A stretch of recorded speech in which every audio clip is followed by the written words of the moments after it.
What would happen if I told you that Ferrari 2025 car is so problematic that not even Lewis Hamilton, 7 times world champion, can tame it? The SF-25 is in crisis, and Canada could be the definitive breakdown point. Stay, because what happens in Maranello is much more than a simple lack of speed. This weakness is not just an inconvenience in terms of performance. It is a direct obstacle to the confidence of the pilots. Lewis Hamilton, accustomed to cars that respond with surgical precision, has publicly denounced the instability of the SF-25.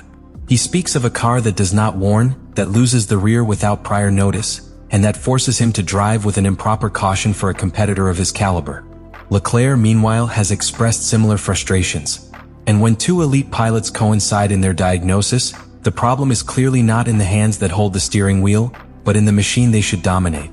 To make things worse, the SF-25 aerodynamic package not only does not compensate for mechanical problems, but also amplifies them. The structural fragility of the car completely unbalanced the interaction between aerodynamics and suspension, creating a negative synergy that makes the Ferrari an extremely difficult car to configure. Small height changes cause abrupt losses of aerodynamic load, and those oscillations particularly punish classification sessions, where Ferrari has been unable to match the consistency of McLaren or even Mercedes. This dynamic has left Maranello in a position that borders despair. The promise of evolution became a dead, endless alley. The car is not that it is not optimized, it does not have a clear optimization point. Ferrari has tried multiple configurations, has introduced urgent update packages, but the performance window is still narrow, capricious, and unstable. The lack of correlation between the wind tunnel, the simulations, and the reality on the track has generated confusion within the technical team. And with each practical session, each career stint is clearer that the SF-25 needs much more than adjustments. It needs to redesign from the heart. What should have been a glorious beginning for Hamilton has become a constant fight to survive every weekend.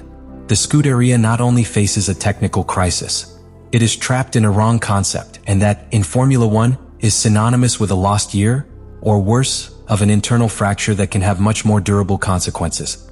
When Lewis Hamilton signed his contract with Ferrari, many in the paddock saw him as the bolder and symbolic movement of the modern era of Formula One.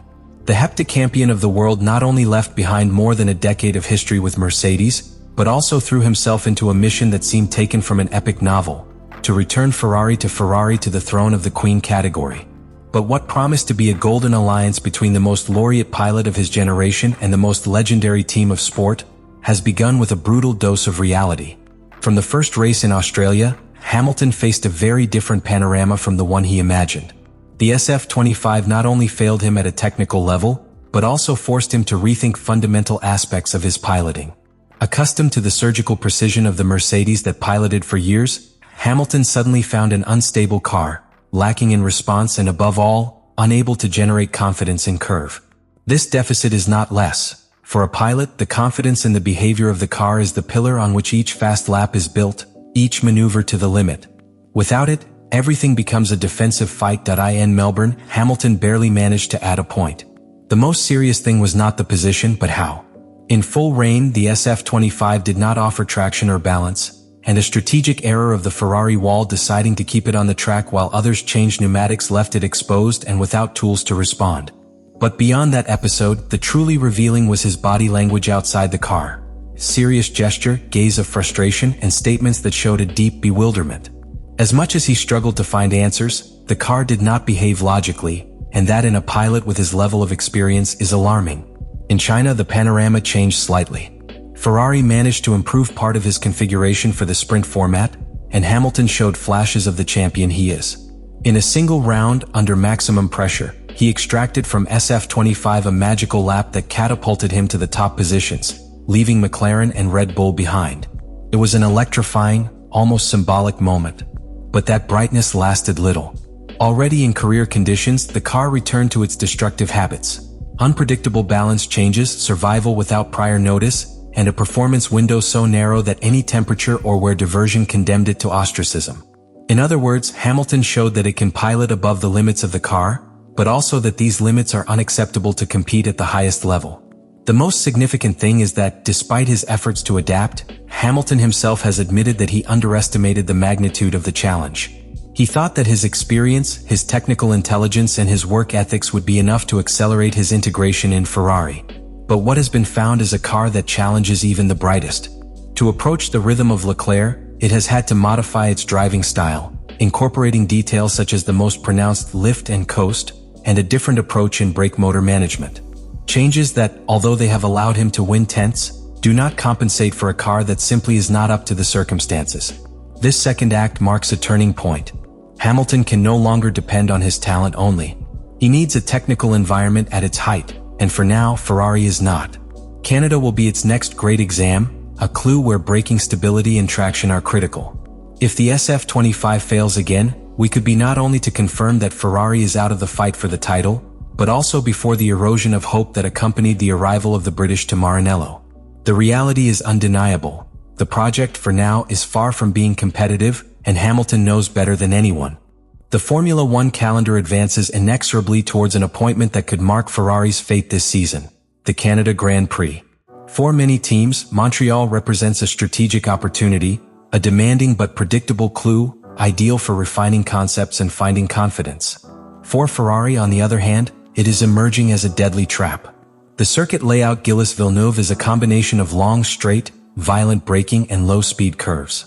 It is precisely this type of circuit where the SF-25 has shown its worst defects: poor traction management, an indomitable rear axle, and an aerodynamic load that disappears at the most critical moment. It is a perfect recipe for disaster if there is no radical improvement before reaching Canadian soil. Canada does not forgive mistakes. Narrow girls and walls that touch the limits of the circuit demand a car that is not only fast but stable.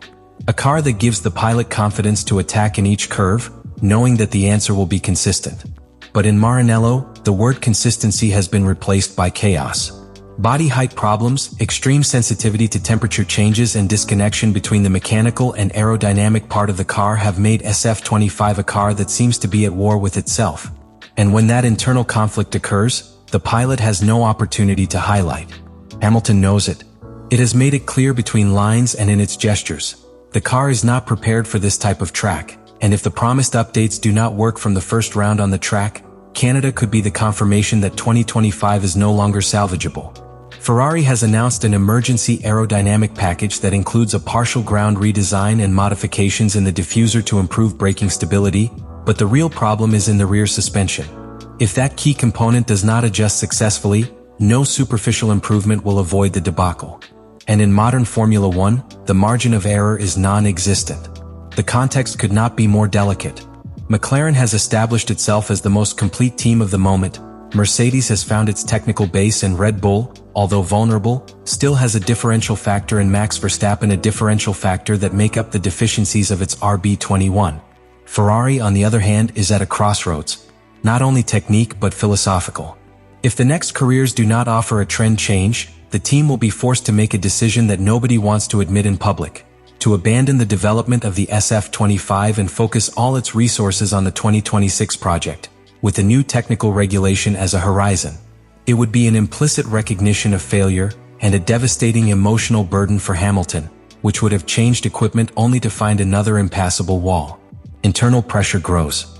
The technical direction of Maranello faces constant questions. The Italian press has begun to shoot headlines that remember dark times of the team, and the atmosphere within the box has become tense.